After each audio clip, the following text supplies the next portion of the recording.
Hi student, सभी students का आपके अपने YouTube channel English with Ankit Tiwari में स्वागत करता हूं। तो आज का मेरा एक बड़ा छोटा कंसेप्ट है जिसमें मैं एक सीरीज स्टार्ट की है। जिस सीरीज में मैं कराऊंगा मिस यूजेज ऑफ प्रपोजिशन।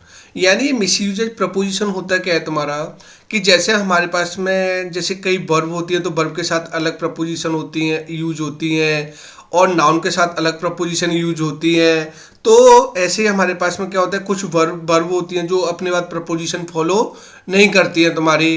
तो ये जो कंसेप्ट है मिसयूजेज ऑफ प्रपोजिशन का, ये काफ़ी इंपॉर्टेंट कंसेप्ट है। तो ये आज मेरा फर्स्ट लेक्चर है और ये मेरी ज़्यादा लेंथी क्लास नहीं होगी। इसमें क्लास को मैं 10 या 15 मिनट कराऊंगा और यहाँ पे ये वो प्रपोजिशन होंगी जो हर बार एग्जाम में पूछी जा रही हैं।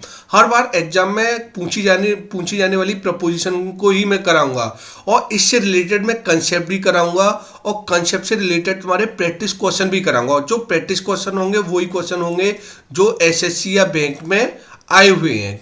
तो ये सेशन आपके लिए काफ़ी हेल्पफुल रहेगा तुम्हारा, और मैं सोचता हूँ कि इस सेशन से आप काफ़ी सीखने को कुछ चीज़ें मिलेंगी। तो सबसे पहले मैं पहले ही बोल रहा, मैं इसके साथ कंसेप्ट और प्रैक्टिस सेट का यानी मिक्स कराऊंगा। तो जैसे मैं बात करूँ यहाँ पे, आज सबसे बड़ा प्यारा कंसेप्ट लेके आया हूँ और जो एसएससी या बैंक का बहुत फेवरेट कंसेप्ट है, और इस कंसेप्ट से कहीं ना कहीं काफ़ी एरर्स आपकी एग्जाम्स वगैरह में आती हैं। तो जैसे मैं आज के कंसेप्ट की बात करूं, जैसे हमारे पास में क्या होता है, कंप्राइज होता है। क्या होता है हमारे पास में, कंप्राइज होता है और कंप्राइज होता है। तो ये कंप्राइज अपने आप में, पहली बात तो यहाँ पे ये क्या होता है अपने आप में, अगर मैं यहाँ पे कंप्राइज की बात करूं तो जो कंप्राइज होती है अपने आप में, ये क्या होती है अपने आप में, ये वर्ब होती है। क्या होती है अपने आप में, वर्ब होती है। अगर कंप्राइज के साथ में क्या होता है, बड़े कंफ्यूजन होता है बच्चों को कि कभी तो वो कंप्राइज के साथ ऑफ प्रपोजिशन का यूज कर देता है और कभी कंप्राइज के साथ में प्रपोजिशन का यूज नहीं करता है। तो देखो, कंप्राइज के दो केस बनते हैं।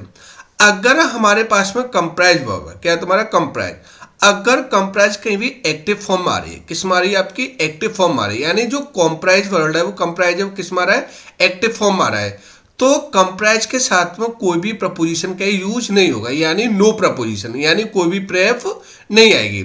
लेकिन अगर कंप्राइज है, क्या है तुम्हारा कंप्राइज, अगर ये पैसिव फॉर्म आ रही है, किस में आ रही है तुम्हारी, पैसिव फॉर्म आ रही है, तो फिर कंप्राइज के साथ में जो प्रेप का यूज होता है वो किसका यूज होता है, यानी ऑफ का यूज होता है। किसका यूज होता है, ऑफ का। यानी जो कंप्राइज होता है अगर वो एक्टिव फॉर्म है, किसमें आपका एक्टिव फॉर्म है, तो इसके साथ में कोई भी प्रपोजिशन का यूज नहीं होगा, यानी कंप्राइज नो प्रेप, यानी कोई भी प्रेप फॉलो नहीं करेगा। लेकिन कंप्राइज अगर पैसिव फॉर्म है तो ये क्या फॉलो करेगा, अपने आप में ऑफ फॉलो करेगा। क्या फॉलो करेगा, ऑफ। लेकिन अब हमारे पास में बट, हमारे पास में एक वर्ड होता है कंसिस्ट, और consist is almost always used with the preposition of. लेकिन हमारे पास में जो कंसिस्ट होता है, क्या होता है अपने आप में, ये कंसिस्ट होता है। तो कंसिस्ट अपने बाद हमेशा क्या फॉलो करता है, ये अपने बाद हमेशा क्या फॉलो करेगा तुम्हारा, ऑफ फॉलो करेगा। क्या फॉलो करेगा तुम्हारा, ऑफ। यानी जो कंसिस्ट होगा वो क्या फॉलो करेगा, ऑफ फॉलो करता है, हमेशा फॉलो करता है। कंप्राइज अगर एक्टिव फॉर्म है तो नो प्रपोजिशन फॉलो करेगा, और अगर पैसिव फॉर्म है तो ये क्या फॉलो करेगा, कंप्राइज ऑफ फॉलो करेगा। जैसे मैं बात करूं यहाँ पे, जैसे मैंने बोला यहाँ पे, this class is comprised of 200 students. अब जैसे मैंने बोला यहाँ पे, मैंने क्या बताया था कि अगर कंप्राइज किसमें तुम्हारा पैसिव फॉर्म है, और देखो पैसिव फॉर्म के स्ट्रक्चर को कभी भी आपको आइडेंटिफाई करना है। तो पैसिव फॉर्म में होता है क्या है, अगर कहीं पे पैसिव फॉर्म बनता है तो पैसिव फॉर्म का सीधा कंसेप्ट होता है, कहीं ना कहीं आपकी वी वर्ब आ रही होगी, और बी वर्ब के बाद हमेशा आती है वो क्या आती है, वर्ब की थर्ड फॉर्म आती है। क्या आती है, वर्ब की थर्ड फॉर्म। अगर कहीं भी आपकी क्या आ रही है, बी वर्ब आएगी, और बी वर्ब के बाद क्या आएगी, वर्ब की थर्ड फॉर्म आएगी। क्या आएगी, वर्ब की थर्ड फॉर्म। जैसे बी वर्ब में क्या होता है तुम्हारा, जैसे एच हो गया, आर हो गया, या फिर हमारे पास में क्या हो गया, एम हो गया, या हमारे पास में क्या हो गया, वॉज हो गया, या हमारे पास में क्या हो गया, वर हो गया, या हमारे पास में बी हो गया, या हमारे पास में क्या हो गया, बीन हो गया। तो अगर इनके बाद क्या आ रही है तुम्हारी, वर्ब की थर्ड फॉर्म आ रही है। क्या आ रही है, वर्ब की थर्ड फॉर्म आ रही है। तो ऐसे स्ट्रक्चर को हम क्या बोलते हैं, पैसिव फॉर्म का स्ट्रक्चर बोलते हैं। क्या बोलते हैं, आपका पैसिव फॉर्म। यानी बी वर्ब आ रही है और बी वर्ब के बाद क्या आ रही है, वर्ब की थर्ड फॉर्म आ रही है। तो ऐसी स्ट्रक्चर को हम क्या बोलेंगे, पैसिव फॉर्म। तो अगर मैं बात करूं यहाँ पे, एज यहाँ पे क्या हो गई, बी वर्ब हो गई, और बी वर्ब के बाद कंप्राइज यहाँ पे क्या होगी, वर्ब की थर्ड फॉर्म हो गई, और जहाँ पे बी प्लस वर्ब की थर्ड फॉर्म आ जाए तो ये कैसी फॉर्म हो गई, पैसिव फॉर्म। और मैंने क्या बताया था, अगर कंप्राइज किस मार रही है तुम्हारी, पैसिव फॉर्म आ रही है, किस मार रही है तुम्हारी, पैसिव फॉर्म आ रही है, तो फिर इसके साथ में जो प्रेप का यूज होगा वो किसके यूज होगा, यानी ऑफ का, किसके यूज होगा यहाँ पे, ऑफ का। तो इसलिए यहाँ पे ये सेंटेंस यहाँ पे क्या है, ये राइट है, यहाँ पे ये सेंटेंस कैसा हो गया, राइट हो गया। लेकिन अगर मैं यहाँ पे बात करूं सेकंड वाले सेंटेंस में, यहाँ पे क्या दे रहा है, दिस क्लास कंप्राइजेज 200 स्टूडेंट। तो यानी दिस क्लास, क्लास यहाँ पे सब्जेक्ट हो गया, कंप्राइजेज यहाँ पे क्या हो गई, वर्ब हो गई। लेकिन अब हमें पता है कि कंप्राइज के बाद सीधा क्या आ रहा है, यहाँ पे ये ऑब्जेक्ट आ रहा है। तो अब हमें पता है कि ये पैसिव फॉर्म का स्ट्रक्चर नहीं, ये किसका स्ट्रक्चर है, एक्टिव फॉर्म का स्ट्रक्चर है, क्योंकि यहाँ पे वर्ब की फिफ्थ फॉर्म आ रही है। जब वर्ब की फर्स्ट फॉर्म में ऐसे ये जोड़े तो वर्ब की फिफ्थ फॉर्म आती है। तो जब वर्ब की ऐसे ये जोड़ दें तो वर्ब की कौन सी आती है, तुम्हारी फिफ्थ फॉर्म आती है। और जहाँ पर तुम्हारा सब्जेक्ट आए और सब्जेक्ट के बाद क्या है, वर्ब की फिफ्थ फॉर्म आए, तो ये सेंटेंस होता है वो कौन सा होता है, यानी सिंपल प्रेजेंट बोल दो या प्रेजेंट इंडेफिनिट सेंटेंस। कौन सा होता है, प्रेजेंट इंडेफिनिट। तो यहाँ पे क्या है तुम्हारा, ये वर्ब की फिफ्थ फॉर्म है, और यहाँ पे कौन सा से यानी प्रेजेंट इंडेफिनिट सेंटेंस है, यहाँ पे कैसी फॉर्म है, एक्टिव फॉर्म है। और जब कंप्राइजेज एक्टिव फॉर्म में हो तो इसके साथ में कोई भी प्रेप का यूज नहीं होगा, यानी नो प्रेप। यानी इस केस में जो ऑब्जेक्ट आएगा वो डायरेक्ट ऑब्जेक्ट आएगा, यानी सीधा मेन वर्ब के बाद ऑब्जेक्टिव केस आएगा। तो इसलिए यहाँ पे ये सेंटेंस हो गया, वो कैसा सेंटेंस हो गया, यहाँ पे ये राइट सेंटेंस हो गया। लेकिन अगर मैं यहाँ पे थर्ड वाले सेंटेंस की बात करूं, जैसे मैंने बोला यहाँ पे a molecule consists of atoms and their bonds, यानी कोई भी जो मॉलिक्यूल होता है वो किससे मिलकर बना होता है तुम्हारा, यानी consist of atoms and their bonds, यानी एटम्स और बॉन्ड से। तो अब हमें पता चल गया जो कंसिस्ट होता है, कंसिस्ट अपने बाद क्या फॉलो करता है, हमेशा ऑफ फॉलो करेगा। क्या फॉलो करेगा, ऑफ फॉलो करता है। तो यहाँ पे सेंटेंस हो गया, वो कैसा सेंटेंस हो गया, यहाँ पे ये राइट सेंटेंस हो गया। कैसा हो गया, यहाँ पे ये राइट सेंटेंस।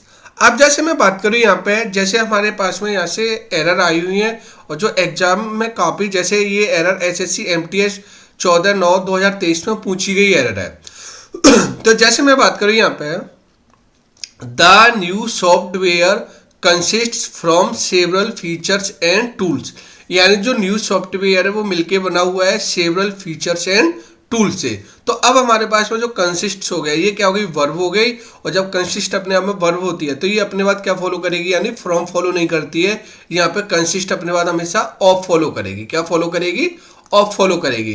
तो इसलिए यहाँ पे जो एरर हो जाएगी वो कौन से वाले पोर्शन में एरर हो जाएगी, यानी ए वाले पोर्शन में। किस में हो जाएगी, ए वाले पोर्शन में। और फ्रॉम की जगह आएगा वो क्या आ जाएगा, यहाँ पे ऑफ आ जाएगा। क्या हो जाएगा, यहाँ पे ऑफ आ जाएगा। तो इसलिए यहाँ पे जो एरर होगी वो कौन से वाले पोर्शन में हो जाएगी, ए वाले पोर्शन में। ऐसे ही यहाँ पे मैं बात करूँ यहाँ पे सेकंड वाले सेंटेंस में, the word comprises of bad and good people, यानी जो वर्ड है वो मिलके बना हुआ है बैड और गुड पीपल से। तो अब ये क्लियर तो है कि यहाँ पे ये फॉर्म है वो कैसी फॉर्म है, यहाँ पे ये एक्टिव फॉर्म है। कैसी फॉर्म है, यहाँ पे एक्टिव फॉर्म है, क्योंकि पैसिव फॉर्म तो नहीं है, क्योंकि बी प्लस वर्ब की थर्ड फॉर्म तो कहीं पे है नहीं।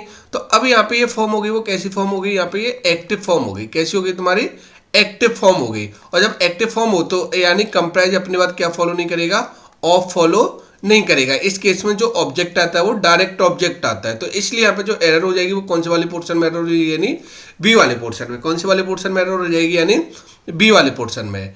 ऐसे मैंने बोला यहाँ पे, the secretariat comprises of many air conditioned room. तो ये जो सेक्रेटरिएट है, जो सचिवालय है, वो मिलके बनाया है कई एयर कंडीशन रूम से। तो अब हमारे पास में देखो कंप्राइजेज आ गए, और कंप्राइज यहाँ पे क्या है, वर्ब की फिफ्थ फॉर्म है। तो यहाँ पे ये फॉर्म है वो क्या है तुम्हारा, एक्टिव केस है। क्या है तुम्हारा, एक्टिव फॉर्म बोल दो या एक्टिव केस, एक्टिव वॉइस बोल दो। तो यहाँ पे कौन सी फॉर्म है, यहाँ पे एक्टिव फॉर्म होगी। और जब यहाँ पे एक्टिव फॉर्म होगी तो कंप्राइज अपने बाद कभी भी ऑफ फॉलो नहीं करेगा। तो इसलिए यहाँ पे जो एरर हो जाएगी वो कौन से वाले पोर्शन में एरर हो जाएगी, बी वाले पोर्शन में। किस में हो जाएगी, तुम्हारे बी वाले पोर्शन में। तो उम्मीद करता हूँ तो यहाँ पे ये वाला सेशन आपको बहुत अच्छी तरीके से समझ में आया होगा, और ये सेशन आपके लिए काफ़ी हेल्पफुल रहेगा। तो ऐसी वीडियो देखने के लिए, ऐसे कंसेप्ट सीखने के लिए मेरे चैनल को लाइक करना, शेयर करना और मेरे चैनल को सब्सक्राइब करना।